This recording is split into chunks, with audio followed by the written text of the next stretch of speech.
So, hello everyone.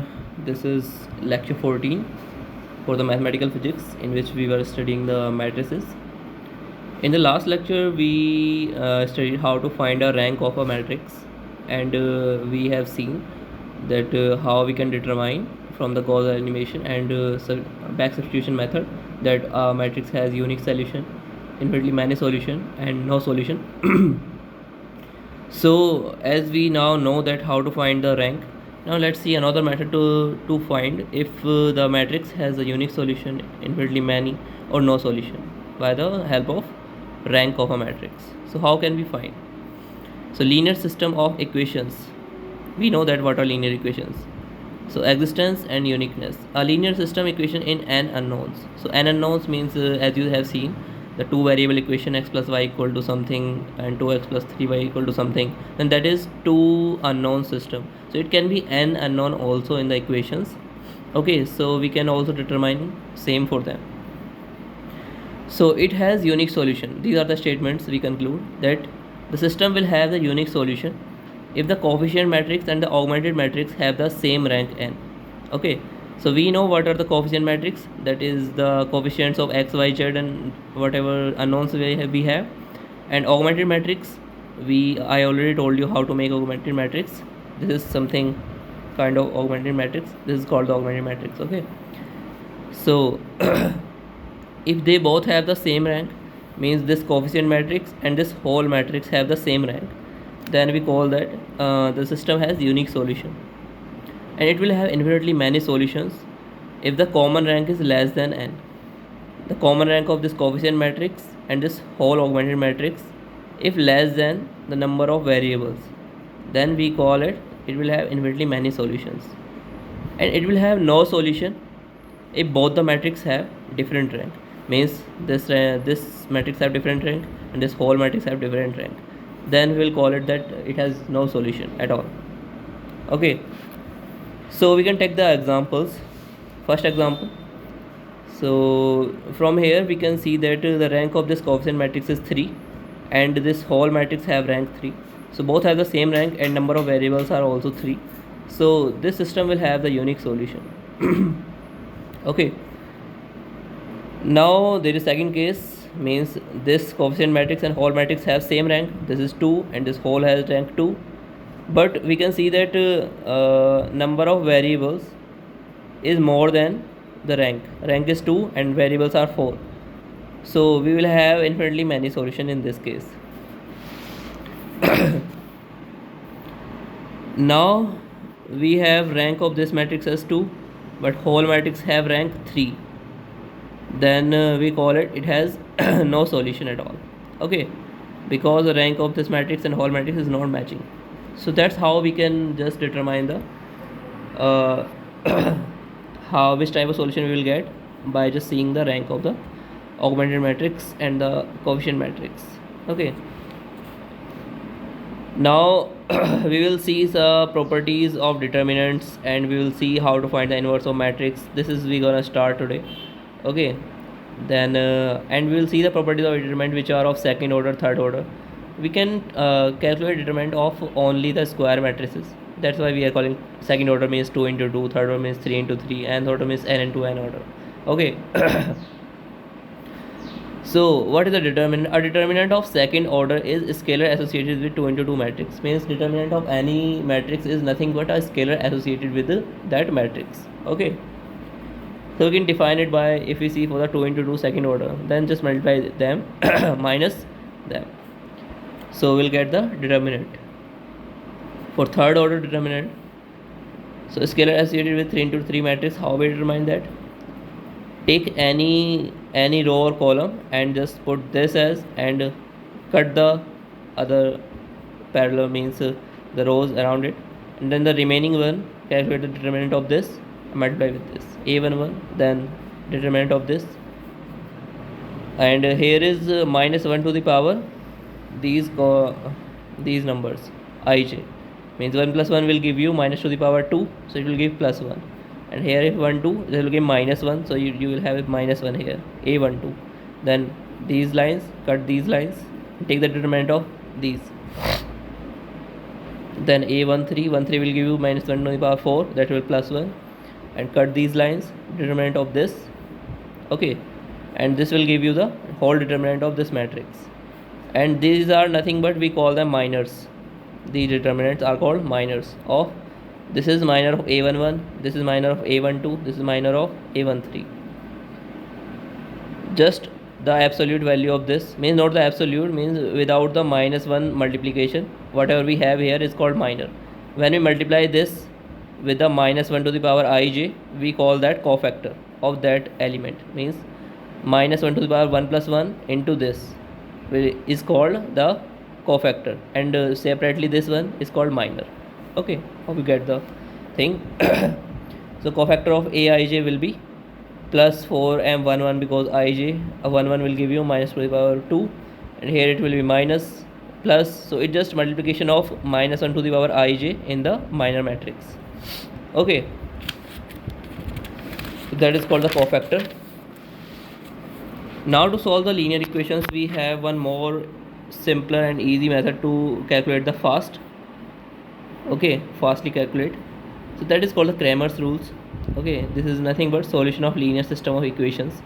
So if two variable linear equations are given, x1 x2 this, so we can just find the solutions directly, means x1 will be d1 upon d, x2 will be d2 upon d. And what is d1 d, d2 d here?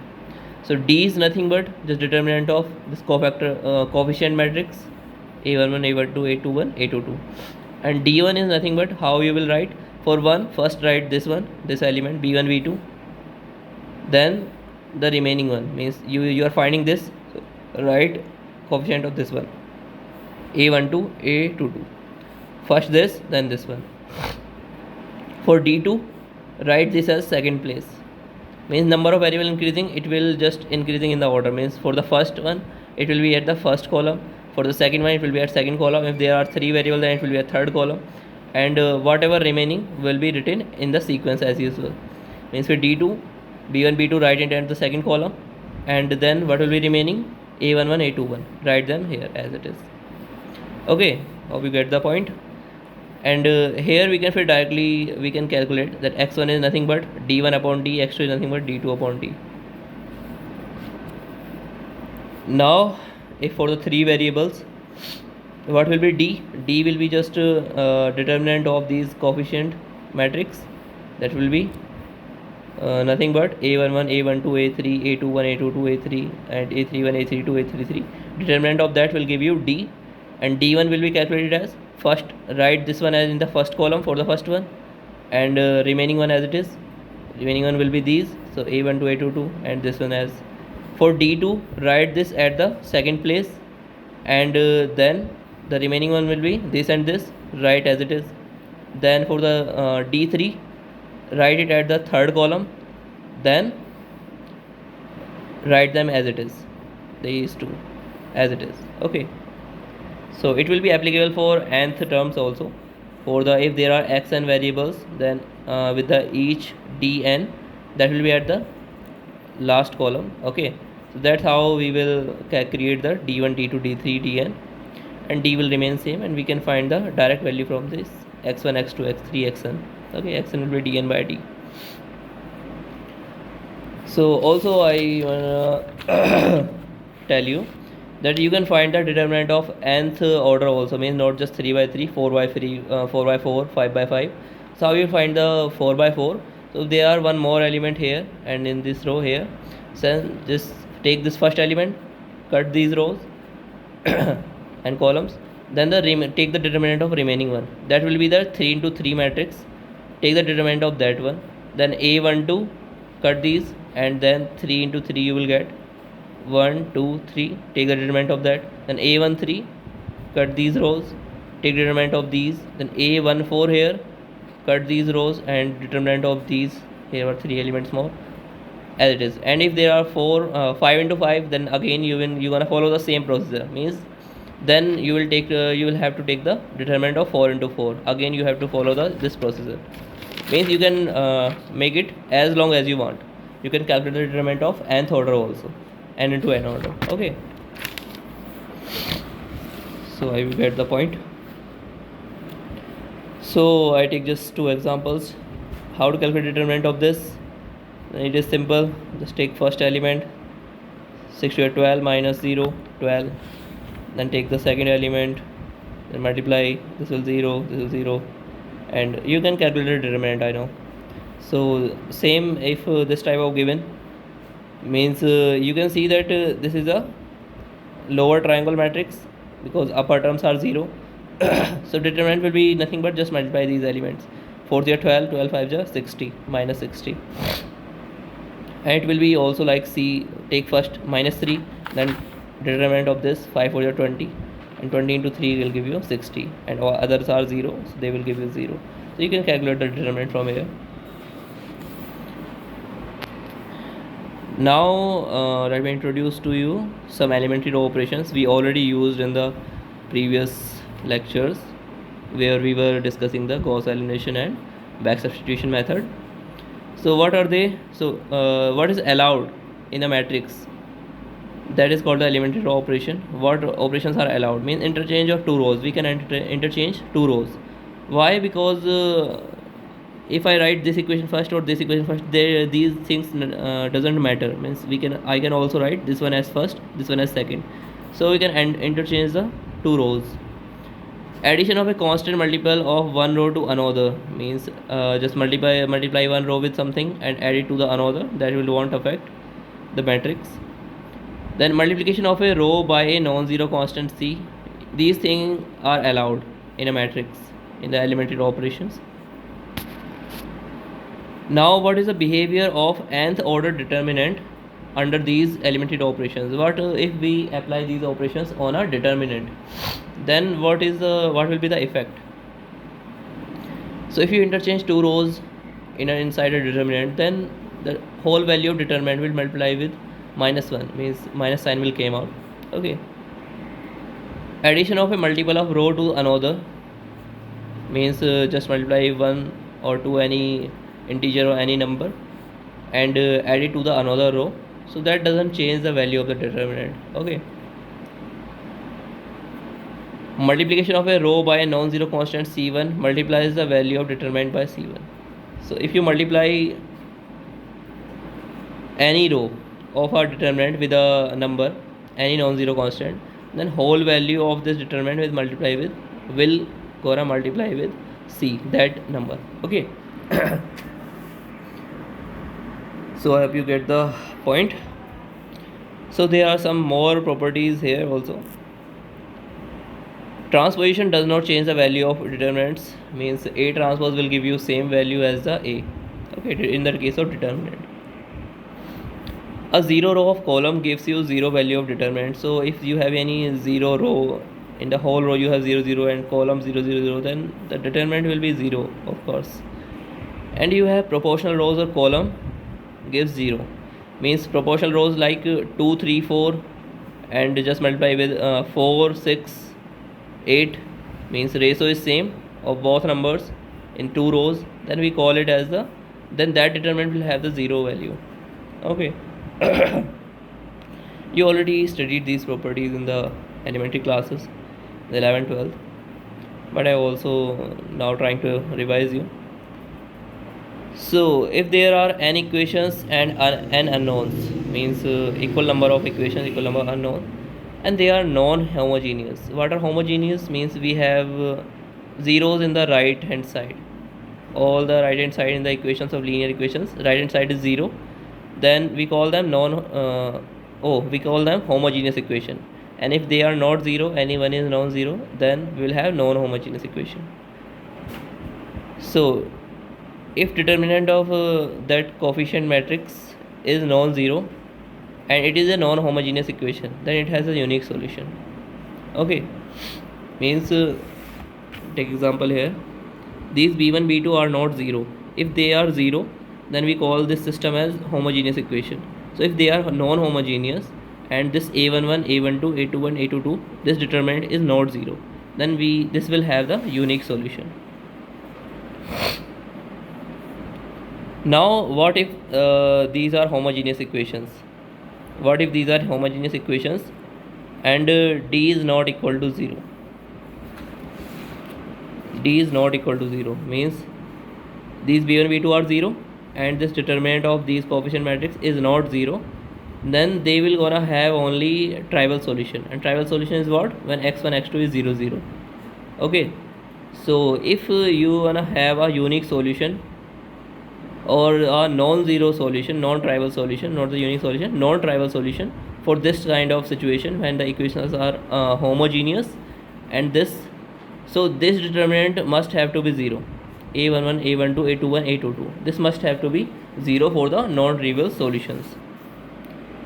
So in the case of homogeneous equation, D does not equal to 0, then it will only have trivial solution, but for non-trivial solution, then D must be equal to 0. Now there are some properties in the determinant. Let's see what are they. A and B are n into n matrix, then determinant of AB will be determinant of BA, they will be equal, and that will be equal to determinant of A multiplied determinant of B. And determinant of lambda A, where lambda is non-zero constant, so it will be equal to lambda to the power n determinant of A, because lambda is multiplied with each row, then take lambda count from each row, then it will be equal to the order of that matrix. That's why lambda n determinant A. And if you want to find the determinant of exponential to the power matrix A, we will discuss this in this is functional matrix. So this will be equal to, just remember, a to the power trace of A, and trace is nothing but the addition of diagonal elements that will give you the trace of the matrix. So this will equal to this. We have taken the example A and B matrix, determinant of A is this, B is this, AB matrix will give you determinant this, BA matrix will give you determinant this, and these are same. So this follows the properties. And one of the property is determinant of 4A, and where A is this matrix also. Yes, this is not that. So determinant of 4A is 3 2 6, nothing but, means you can just take the 4 will out. We will use this property here. Determinant of lambda A, lambda n, determinant of A.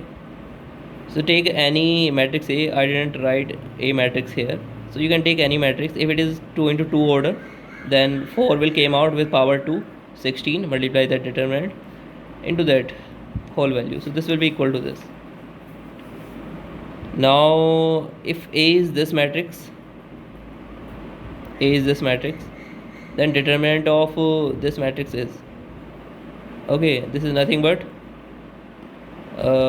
means A is this matrix, and you need to find the determinant of exponential raised to the power A. Okay, so this is nothing but e to the power trace of A. So e to the power trace of A is 1 plus 0 1, so it will be equal to exponential. Okay, so we'll see this more in the next sections. Now let me introduce you with the inverse of a matrix.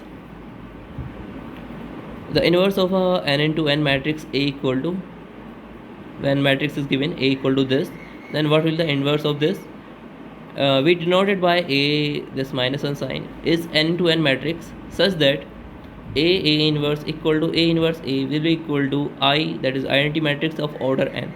Okay, then we will call that it has the inverse, which is this.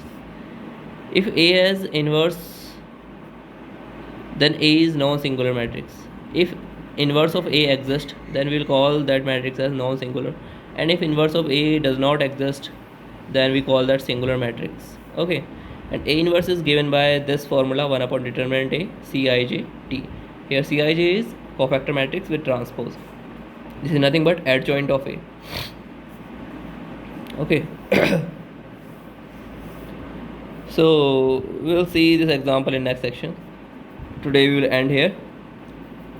Okay, so just see if you are having any doubts, so you can tell me in the telegram or in the comment section also. Thank you.